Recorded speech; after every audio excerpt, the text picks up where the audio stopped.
నల్గొండ జిల్లా వ్యాప్తంగా వినాయక చవితి వేడుకలు ఘనంగా ప్రారంభమయ్యాయి. జిల్లా కేంద్రంలోని రామాలయంలో ఏర్పాటు చేసిన విగ్రహానికి జిల్లా కలెక్టర్ ఇలా త్రిపాఠి మొదటి పూజలు చేసి ఉత్సవాలకు శ్రీకారం చుట్టారు. వేద మంత్రాలతో వైదిక బ్రాహ్మణులు గణనాథుడికి ప్రత్యేక పూజలు నిర్వహించారు. ప్రశాంత వాతావరణంలో జిల్లా ప్రజలు వినాయక చవితి ఉత్సవాలు జరుపుకోవాలంటున్న జిల్లా కలెక్టర్ ఇలా త్రిపాఠితో మా ప్రతినిధి Venkatareddy face to face. Nalgonda జిల్లాలో వినాయక చవితి ఉత్సవాలు అంగరంగ వైభవంగా ప్రారంభమయ్యాయి. జిల్లా కలెక్టర్ మొదటి విగ్రహానికి ప్రత్యేక పూజలు నిర్వహించి ఉత్సవాలు మొత్తం కూడా ప్రారంభించిన పరిస్థితి. ప్రస్తుతం మనతో పాటు జిల్లా కలెక్టర్ ఉన్నారు. నమస్తే మేడం.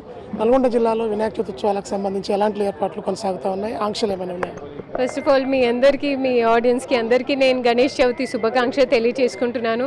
ఈరోజు మన రామగిరి కాలనీలో రామాలయం పక్కన మొదటి గణేష్ విగ్రహాన్ని పూజ చేస్తూ ఆవిష్కరించడం జరిగింది. నిజంగా చాలా సంతోషంగా ఉంది.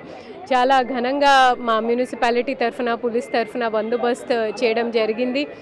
అందరూ వాళ్ళ జీవనంలో మంచి జరగాలి అని కోరుకుంటూ మా మున్సిపాలిటీ సిబ్బంది రాత్రి తెల్లారి వాళ్ళంతా కష్టపడి ఈరోజు చాలా సాఫీగా ఏర్పాటు చేశారు.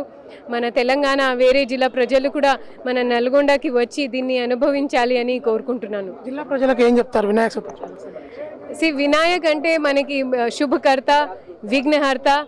మనం వచ్చే ఒక వారం 10 రోజుల్లో మన మనసులో ఉన్న కోరికని ప్లస్ మన చుట్టుపక్కల ఏర్పాటు చేసిన విగ్రహాలని, పండాలని వాళ్ళు క్రమశిక్షణ పాటిస్తూ తప్పకుండా దీన్ని సందర్శించాలి. అండ్ ప్లస్ మా మున్సిపాలిటీ పోలీస్ పడిన కష్ట్ని వాళ్ళు అభినందన చేస్తే మాకు చాలా సంతోషం అనిపిస్తుంది. Thank you.